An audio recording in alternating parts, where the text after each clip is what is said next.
Law of attraction कोई नया नहीं है, इसका वर्णन हमारी भगवद गीता में जगह जगह पर किया गया है। राधे कृष्ण। आज मैं आप सभी के साथ भगवद गीता का एक श्लोक शेयर कर रही हूँ। वो श्लोक है, यान्ति देवव्रता देवान् पितॄन् यान्ति पितृव्रताः भूतानि यान्ति भूतेज्या यान्ति मद्याजिनोऽपि माम्।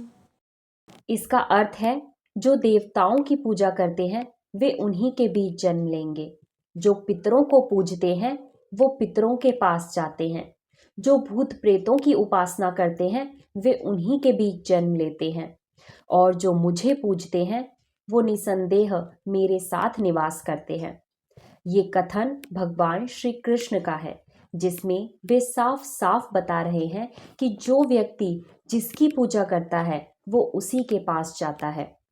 अगर कोई व्यक्ति चंद्रलोक या सूर्यलोक को प्राप्त करना चाहता है तो वो विशिष्ट वैदिक नियमों का पालन करके देवताओं की विशिष्ट पूजा करके उस लोक को प्राप्त कर सकता है।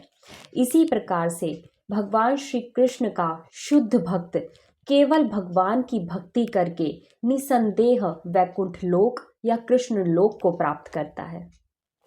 चलिए, अब बहुत सारी आध्यात्मिक स्तर की बातें हो गई, अब हम थोड़ा सा भौतिक स्तर पर लौट आते हैं। अब हम इस श्लोक को लॉ ऑफ अट्रैक्शन के साथ जोड़ करके देखेंगे। तो सबसे पहले मैं ये बताना चाहूँगी कि लॉ ऑफ अट्रैक्शन कोई नया नहीं है, इसका वर्णन हमारी भगवद गीता में जगह जगह पर किया गया है। तो सबसे पहले हम कंसिस्टेंसी की बात करते हैं। जिस भी चीज़ का यूज़ हम कंसिस्टेंसी के साथ कॉन्शियसली करने लगते हैं वो चीज़ हमारे लिए सबकॉन्शियसली काम करने लग जाती है। मतलब जो भी चीज़ लगातार हमारे विचारों में है, लगातार हमारे कर्मों में है, वही चीज़ हमारा भविष्य तय कर रही होती है। तो अब जब यहाँ पर लॉ ऑफ अट्रैक्शन की बात आई है तो एफर्मेशंस के बिना बात कैसे पूरी हो सकती है।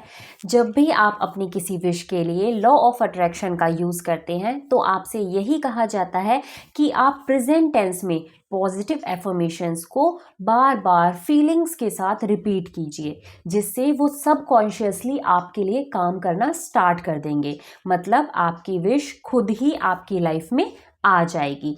एफर्मेशंस इसी तरह से हमारे लिए काम करते हैं। तो एक बार फिर से बता देती हूँ कि जो भी आप सोच विचार करते हैं उसके बाद जो भी आप कर्म करते हैं वही आप होते चले जाते हैं, और जो भी आप होते हैं, जैसी भी आपकी एनर्जी होती है, उसी के अकॉर्डिंग चीज़ों को आप अपनी लाइफ में अट्रैक्ट करते हैं। सेम वैसे ही जैसे कृष्ण की पूजा करने वाले कृष्ण के पास जाते हैं। तो जब मैं भगवद गीता पढ़ रही थी और पढ़ते पढ़ते मैं इस श्लोक वाले पेज पर पहुंची तो मुझे इस श्लोक को पढ़ करके फील हुआ कि मुझे इसे आप सभी के साथ ज़रूर शेयर करना चाहिए, वो भी लॉ ऑफ अट्रैक्शन के साथ जोड़कर। तो आज मैंने कर दिया। आई होप इस वीडियो को देखने के बाद आपको भगवद गीता को समझने में भी आसानी होगी और लॉ ऑफ अट्रैक्शन को भी। Thank you.